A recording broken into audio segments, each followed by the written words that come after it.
Pernah nggak sih Anda merasa eh, sedikit lebih hebat gitu dari kenyataan?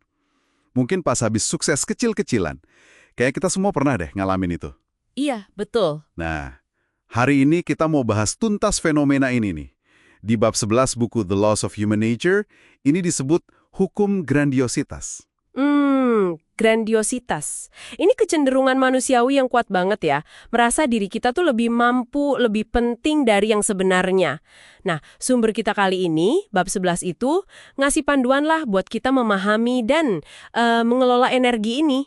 Oke, jadi tujuannya apa nih kita ngobrolin ini? Supaya Anda bisa ngenalin tanda-tandanya. Baik itu di orang lain. Kayak contoh pemimpin tadi ya, Howard Hughes, Michael Eisner. Nah, itu dia. Mereka tuh kesandung justru pas lagi sukses-suksesnya. Terus juga, ya biar kita bisa kenalin di diri sendiri. Itu yang paling penting. Dan gimana cara manfaatin energi ini biar jadi positif gitu ya? Oke, siap nih, kita bedah lebih dalam. Mari kita mulai dari dasarnya dulu ya. Grandiositas itu, bayangin aja kita ngelihat dunia lewat kacamata yang agak beda gitu. Maksudnya gimana tuh? Jadi diri kita kelihatan lebih besar, tantangan di depan kelihatan lebih kecil, lebih gampang ditaklukkan. Kayak ada analogi pematung gitu. Ngelihat bongkahan marmer gede banget tapi mikirnya, gampang ini, kecil. Oh, oke. Nah, masalahnya persepsi ini sering bikin kita jadi nggak lihat realitas. Jadi susah belajar dari kesalahan, kan ngerasa udah hebat. Jadi kayak kacamata yang bikin ego kita kelihatan lebih gede gitu ya? Semacam itu. Bisa dibilang gitu, kacamata pembesar ego. Ini jadi relevan banget ya kalau kita lihat di figur pemimpin. Tadi Anda sebut Hughes sama Eisner. Mereka kan awalnya pasti kelihatan, wah percaya diri banget, karismatik, berani ambil resiko. Persis, hal-hal yang bikin orang tertarik ngikutin mereka kan. Iya. Karisma sama keberaniannya itu nyata. Tapi, seringkali di baliknya itu ada rasa nggak aman yang dalam gitu. Jadi mereka butuh banget perhatian, butuh ngerasa pegang kendali penuh. Terus manifestasinya gimana tuh? Ya itu bisa jadi ngambil resiko yang berlebihan, ngerasa, wah saya kebal nih dari gagal. Kayak Hughes tuh, dia sampai ngabaikan masukan penting dari orang kepercayaannya, si Perel, cuma karena ngerasa dia paling tahu. Wah. Terus jadi kurang toleran sama ide orang lain, haus validasi terus-menerus, minta dipuji, gitu. Kayak kasusnya Eisner di Disney ya, saya ingat tuh.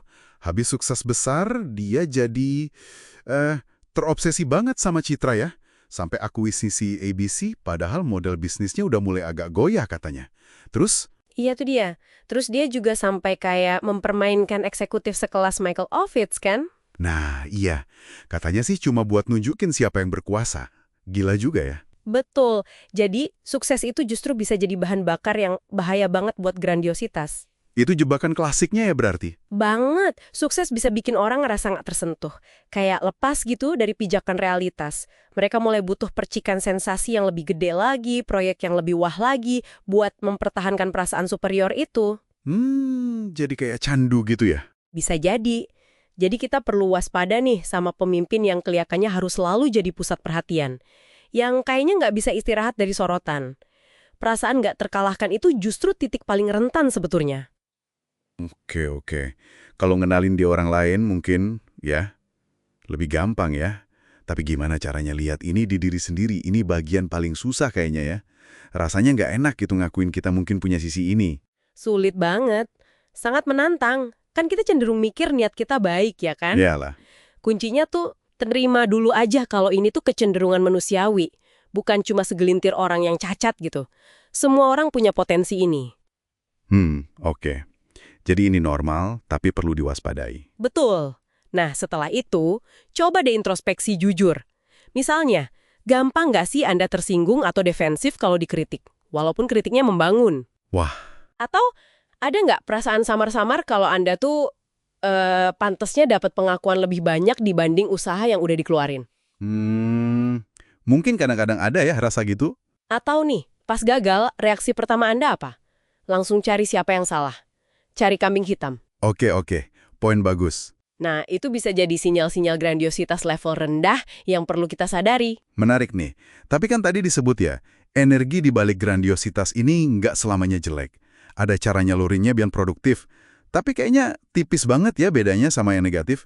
Gimana kita mastiin energi gede ini tetap praktis dan nggak malah jadi bumerang fantasi gitu? Pertanyaan bagus banget. Memang ada yang disebut grandiositas praktis. Ini beda sama grandiositas fantastis yang bikin kita loncat dari satu ide ke ide lain tapi nggak ada hasil. Oke, grandiositas praktis. Gimana tuh caranya? Intinya, kita menyalurkan energi ambisi yang besar itu secara terarah dan membumi. Ada beberapa kuncinya nih. Pertama, fokus yang dalam. Benar-benar arahin semua energi itu ke satu proyek atau satu masalah spesifik. Satu aja ya, jangan banyak-banyak. Iya, tahan godaan buat mikirin 1000 kemungkinan lain. Fokus. Kedua, tetapkan tujuan yang realistis. Sesuatu yang kira-kira bisa dicapai dalam hitungan bulan lah. Bukan mimpi 5 tahun ke depan yang masih ngawang-ngawang. Terus, pecah tujuan besar itu jadi langkah-langkah kecil yang bisa dikelola. Jadi nggak kerasa berat banget. Oke, fokus, realistis, langkah kecil, masuk akal. Terus? Ketiga, kejar kondisi flow. Tahu kan, kondisi pas kita benar-benar tenggelam dalam kerjaan itu sendiri. Oh iya, kayak asyik banget gitu ya. Nah, itu dia. Biarin diri kita terserap kerjaan sampai ide-ide baru muncul secara organik. Nikmati prosesnya, jangan cuma mikirin hasil akhir atau pengakuan doang. Oke. Dan terakhir, ini penting banget, tetap membumi setelah sukses. Ini krusial. Maksudnya gimana tuh? Pas berhasil, jangan langsung mikir, wah, gue emang jenius nih gitu. Haha, iya juga ya. Coba analisis deh, faktor keberuntungan ada nggak? Kontribusi orang lain gimana? Kondisi pasar pas lagi bagus nggak?